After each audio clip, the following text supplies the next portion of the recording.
El feminismo es un movimiento social que hunde sus raíces a mediados del siglo XIX.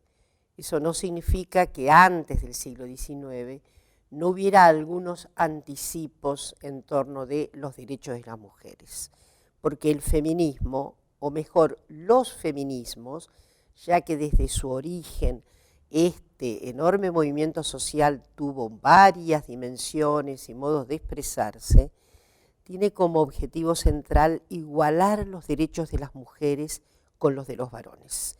Las mujeres se ven en el espejo de la esclavitud y por lo tanto comienzan a promover sus propios derechos.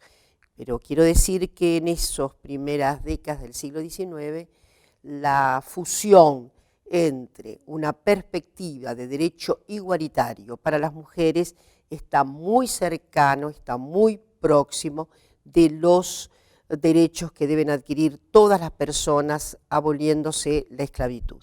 A partir de ahí tenemos evidencias de que fue creciendo la contestación respecto del orden vigente, un orden que, insisto, había clausurado los derechos de las mujeres en gran medida. Si se mide las oportunidades que pudieron tener las mujeres en el siglo XII, por ejemplo XIII, una mayor franquía, un aflojamiento de las circunstancias patriarcales, se verá que el siglo XIX contrasta notablemente, porque es un siglo en donde, voy a subrayar, hay una nueva clase social que ha emergido, que es la burguesía, y para la burguesía es fundamental sostener el mandato inescindible de los acuerdos de subsistencia por parte de las mujeres.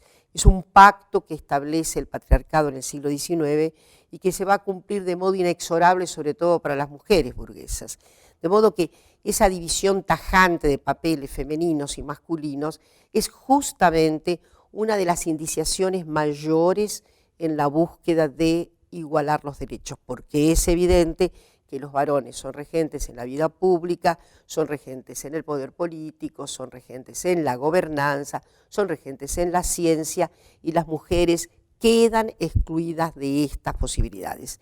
Este despertar de las mujeres en el siglo XIX lo vamos a llamar movimientos feministas, que de todas maneras, insisto, tuvo aspectos singulares según el país.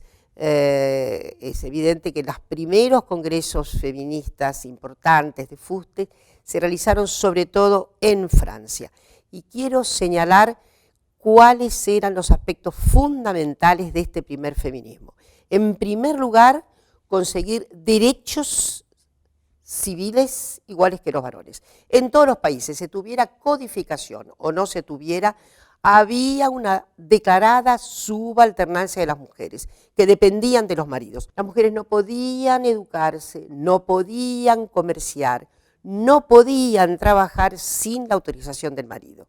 Estas circunstancias, insisto, hicieron muy fuerte la agenda de los feminismos en todos los países, procurando la igualdad civil de las mujeres. La segunda gran, yo diría, objetivo que tenía esa primera leva de feministas fue conseguir una educación igual.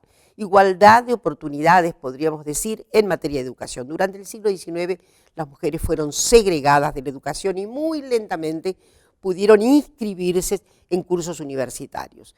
Debo señalar que el curso universitario que en mayor, con mayor generosidad acogió a las mujeres fue la medicina, por una razón elemental, porque en realidad el orden de los cuidados era compatible con el mandato de cuidados que tenían las mujeres. Y la tercera gran gesta de nuestras feministas antecesoras fue la procura de derechos políticos. Mientras los varones fueron ganando estatuto de ciudadanos y soberanía y reconocimiento de sus derechos de ciudadanía, las mujeres quedaron excluidas de esa enorme dimensión de derechos. Más recientemente, me voy a circunscribir a lo que ha ocurrido, sobre todo a los derechos ganados en la Argentina, el feminismo se incorpora muy rápidamente a la vida. A inicios del siglo XX ya tenemos una forja de movimiento feminista, está muy ligado el feminismo en la Argentina al Partido Socialista. Las socialistas por lo general se decían feministas, y en 1910 tuvimos el primer congreso de mujeres que reclamaron por sus derechos, y más tarde, creo que en la década de 1920, hubo un incremento notable de militancia por los derechos de las mujeres. Voy a recordar 3 grandes feministas argentinas de aquel momento: a Alicia Moró, de Justo, a Elvira Rawson, de Delli Piani, y a Julieta Lanteri. Hay muchas más. Por ejemplo, en materia de derechos políticos, María Vera Ramírez, y en materia de derechos de las trabajadoras, Carolina Musili.